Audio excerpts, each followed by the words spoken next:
Alrighty, and we're back. So the cardShufDealer version 3 has a flaw. So if the game is off, which it is right now, because this card is upside down, if the game is off and a stall is selected, and like let's say something happens and you either gotta go, or let's say you left one stall on and then exited the game. This is what happens when you go right back into the game. And it's an observer bug, I want to say. I think I came across a couple videos online just saying how observers are firing when they shouldn't at the start of. Oh, there it is. And I just got a card in my inventory, and it seems to be firing the same card every time, which is also interesting, even though it should be random. But the system detects these deal cards right here, and it's as if the observer loads first, then the item frame, and it's an item frame deal. If an item frame is on top of an observer, it will fire that observer at the start of the game, which is why taking a quick pause, because I never know if my microphone is on, and it is. Good job, Ken. So this led me to, let's turn this off completely. I need to put a sign here that says all lights must be off and game is off to not lose cards, because that's the end result. If you leave it like this, your cards will get dispensed if you're not in the area, and you won't even know. You'll be thinking about something else, and then when you come back, your deck of cards is missing a few suits or something. So the remake is this new design right here.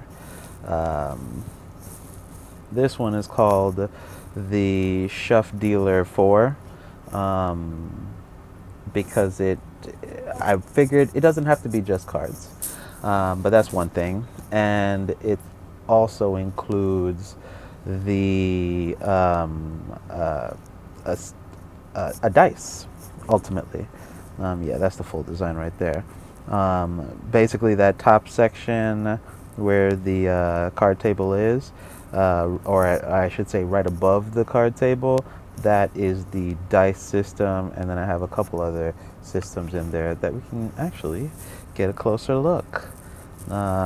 Each of these modules wrap around and controls each player's stall, as well as, like, dispenses the items. It allows you to shuffle, and the fix for this, ultimately, I created a double push button so that when the game would start, even if an item frame is on, because I love using item frames, and in creating that system where it has to be a timed double push, it allows me to, still have an on and off button for the game. Let's pop out of here, and you can see each one is pretty much the same, with some slight variations at the bottom there in the white concrete blocks there, or that might be quartz. Actually, I think it is quartz. Alrighty, so moving on up to the table. It's basically the same format. I rearranged some signs here to prevent players from, sneaking a card under the table there, because the other one had that flaw, but it was just a sign replacement. This is our dice ceiling pendant. That's what the C stands for over here. But with our dice ceiling pendant, I created this switch. There is a cart kind of like stuffed in there under that hopper. Wow, and it even pushed up the hopper? Or did it push it down? Oh well, it's doing something weird right there, which that hopper shouldn't be there. Um, but whatever the case, oh, it's because it's a hopper minecart. It's only displaying the hopper in the minecart. Oh well, that hopper is a hopper minecart just sitting there. Um, but ultimately, with this ceiling pendant dice or dice ceiling pendant, each player has the ability to hit one of those chiseled. I think I used chiseled quartz. You hit one of the chiseled quartz, and it clears any dice that might already have been rolled. And with a double push, it rolls the dice, which is, I wanted it to function on the double push so that nothing accidentally would get launched at the start of the game. And moving on from that, I also created a double push start button as well. It's set in the ceiling and it has an indicator light to let you know if the game is on. But ultimately, it uses a dropper and observer detector to change the state. It is toggleable, or it's a T flip-flop, but it has a bit of extra oomph for the things that I need. And that piston right there is placed perfectly to send a signal all the way to the bottom of the entire contraption to turn it on that way as well. So that's my on and off switch. If we go there, I can show you where, if it would stop lagging. Yep, basically that on and off switch hits these daylight sensors so that it turns on the game. And right now the game is off.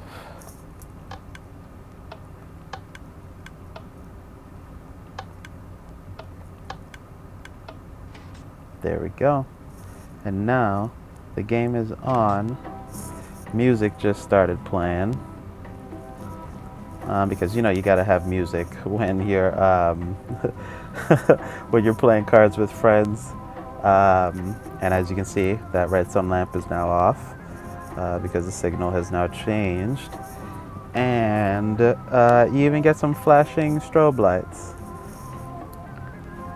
Like I wanted there to be some sort of ambient light happening when the music started playing on this boombox or jukebox. Like I really wanted it to look like it was changing the disc, and that'll be probably a separate video that I do on that. But yeah, that is the breakdown while the game is going. Well, there's no one in, so everything is locked.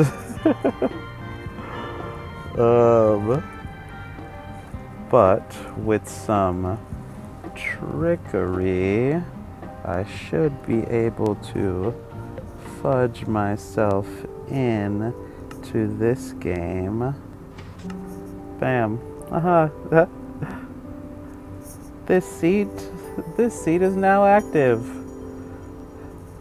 I can shuffle, and right now it's happening, but really quiet. It's really quiet. And then with a double push,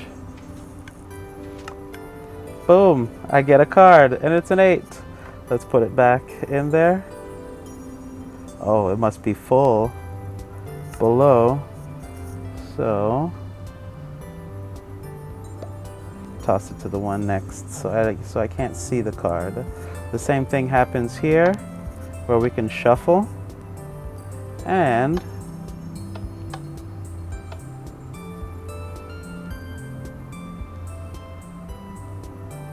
maybe too fast. There it is. Boom. And we get a card. Now this button would deal it to everybody who was in the game, but we only got one person in the game at this moment, and a single push just shuffles everything.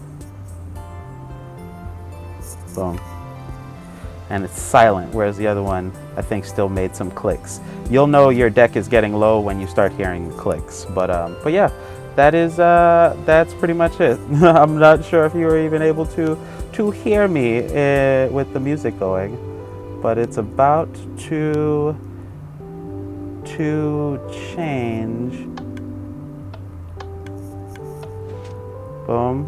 The game is now off. And the music shouldn't keep playing once it's done. And you might even get to see it animated a little bit. No, it doesn't animate on the end. It just stops playing. And then when the game starts again, that's when it'll start up again. But yeah, I don't know. That's pretty. Oh, I didn't even show you the dice. Let us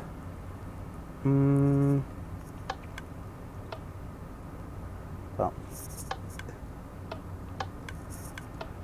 there we go. Boom.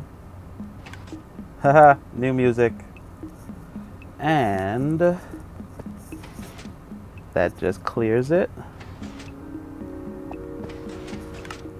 Boom. We got a 2. And then that clears it. But yeah, that's the dice, that's the table. Yeah, like this thing is ready. I'll be putting out scans of it at some point. But yeah, thanks for watching.